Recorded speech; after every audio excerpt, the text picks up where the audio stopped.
Good morning. My name is Robert Nelson. I'm principal of Lin-Wood Public School. And today we're going to be talking with two new teachers who have joined the Lin-Wood School this year. Mr. Logan Placey, who is a middle school social studies teacher, and Ms. Bahr, who's a foreign language teacher. Welcome, Mr. Placey. Welcome to Lin-Wood School. Welcome to Channel 3. Can you talk a little bit about your background, where you grew up, where you went to high school, and where you did your college experience? Sure. So I grew up in Merrimack my whole life. I went to Merrimack High School, and then after, I actually got recruited from Merrimack because I played football there to play at Utica College, which is in the central New York State area. And while I was there, I played football and was a history and adolescent education major. Can you talk a little bit about, I mean, you mentioned football and about how you were recruited there.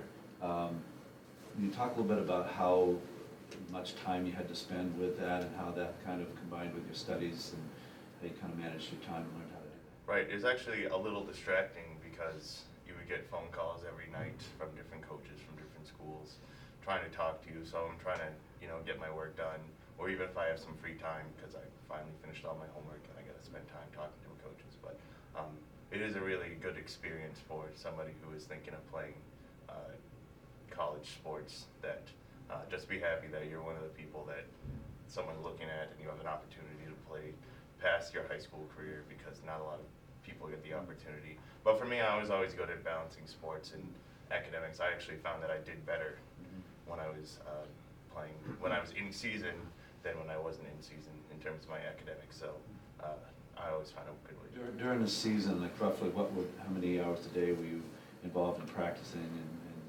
things connected to football? Usually in college, I had an hour lift in the morning roughly, and then we had a couple-hour practice in the afternoon, and then we would, either before the practice or after, we would actually watch the film of the practice. So I'd say 3 hours or so a day during the season, and then in the off season, it's more lifting, and then spring, we had spring football, so we had practices in the morning and lifting. So it was a significant portion of my day devoted to academics. You've been to Lin-Wood for close to a month. Can you talk about the grade levels you're teaching and the classes you teach? Sure. So I teach 7th grade U.S. history. We're covering the Civil War, the causes of the Civil War, hopefully to the present day. We'll see how far we get. And I'm also teaching 8th grade world history. We're doing ancient history now, and hopefully we'll get to the medieval times. Looking forward to it. Every history teacher has kind of an era that they really are most excited about, and if you had to teach a lesson in a history class, if you could choose any lesson you want to teach, what would that lesson be? I'm really looking forward to, and my 8th graders all know this, looking forward to getting to the Romans. I've been studying them recently, reading a lot of books on them. I just find them fascinating, and so I can't wait to get to that unit, just pretty much everything about ancient Rome. Sometimes it's a little difficult maybe to project after being here just a short time, but kind of long-range goals that you may have as a teacher in the classes, or short-term goal that you may try to incorporate as you move ahead with your classes. Right, so my short-term goals, being a new teacher, I graduated 2 years ago, and before I got this job I was only subbing, so I didn't have any real classroom experience for about a year and a half. So still working out the kinks, trying to get everything ready to go, more smooth. Get a little better every day, as I was told in college when I was playing. Get a little better every day, try to improve my skill. Long term, I just want to be established, have all those things worked out, kind of know better, like be quicker on what I'm thinking about, what I'm going to do, how I'm going to do it, have better techniques, and just be established somewhere.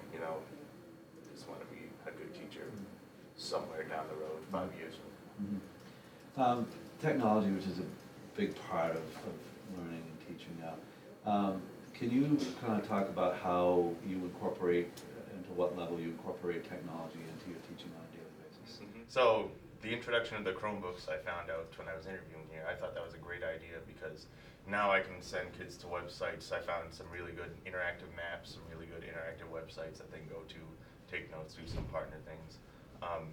When Smartboard gets up and running, I have a lot of different interactive things I worked with when I was student teaching with the smart board. So when that gets up and running, I can use those. And so I think it's important because, you know, some kids don't like writing, they'd rather type. So even something so simple as allowing the kids to type their assignment rather than write it is going to be good for them and huge for them. So any little thing I can do on those Chromebooks is really important. You know, lots of times we don't really know kind of what goes on in teachers' lives outside of the classroom and the day. And you know, obviously football is something that's been part of your life. But hobbies, things that you enjoy doing outside of teaching. Mostly sports related. You'll find me at any time either listening to Sports Talk Radio, Boston Sports Talk Radio, watching sports. Whenever I go camping or hang out with my friends, I try to toss the football around. And so sports, I also like reading. I also like, you know, just hang out with my friends and still trying to learn the area, meet new people here. But every time I get a chance to meet with my friends back home or in college, it's always a good time. And also being with my family. Just we're going camping this weekend, for example. I'm really looking forward to that. I haven't had the opportunity in 6 or 7 years or something like that because I've been playing football. So to be able to go camping with my family again and just hang out and talk with them is a good time. That's good. That's good. I'd like to thank you for joining us today. Before we go off the air, any kind of final thoughts you'd like to share with us? Well, I'm having a really good time so far. Everybody's been very helpful bringing me in.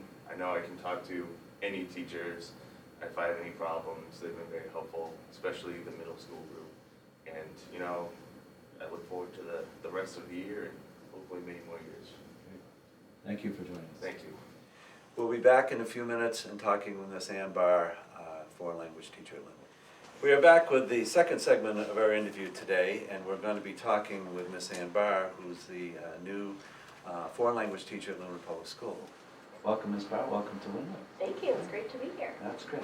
Can you talk a little bit about your background and where you went to high school, where you went to college, and share some of those experiences with us? Sure. I'm from Thornton, so I went to Thornton Central School K through 8, and then I went to Plymouth Regional High School for all 4 years of high school.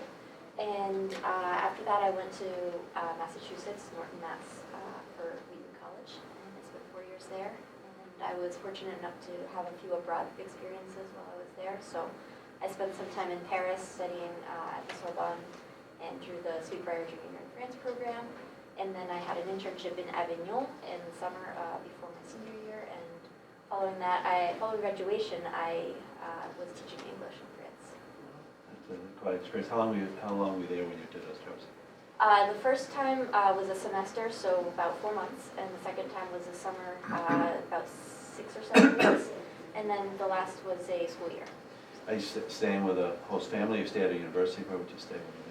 For my semester abroad, I was with a host family in Paris, and I was with a host family in Avignon as well, and then I had my own apartment when I was teaching. You've been here roughly 4 weeks of the school year. Can you talk about the classes that you teach, a little bit what your schedule looks like here? Sure. I teach 4 levels of high school French, so French 1, 2, 3, and 4. And then I'm also teaching a 7th grade exploratory course. Now, I have been working a little bit on my French, okay, so I'm going to ask you a question. Okay. And see if you can get what I'm trying to say to you. Quelle classe est-ce que vous aimez le plus? Oh, ça c'est trop difficile. Je réponds en français? Respond in English. Okay. Sure. Sure. That's really hard to say, actually, especially since I have some of my students here in the room with me, and I suppose other people will see this. So I can't pick a favorite. You're asking about my favorite class, right. Yes? Okay. So it's hard to pick a favorite class, but because the way you asked it is about the students. So the favorite class to teach, that's also hard. There's great things about each one, but what I like about French 1 is that what they've learned, I taught them. So I can really see their progress, which is something that's really cool to me. But then, of course, as you get into the upper levels, you can do more with them, so that's interesting as well. Well, Taran Morrison, and he's here in the studio, he gave me a quick lesson in French. Okay. To be honest, I don't know French, so I just wanted to That's great. know how Well, he he did a good job. Good job. That's good job. When you think about a lesson that you like to teach, and at any level of French, and whether it could be beginning French or something that you might be doing in an upper level French, what comes to mind to say, hey, you got a chance to teach this lesson today? What would be the favorite lesson?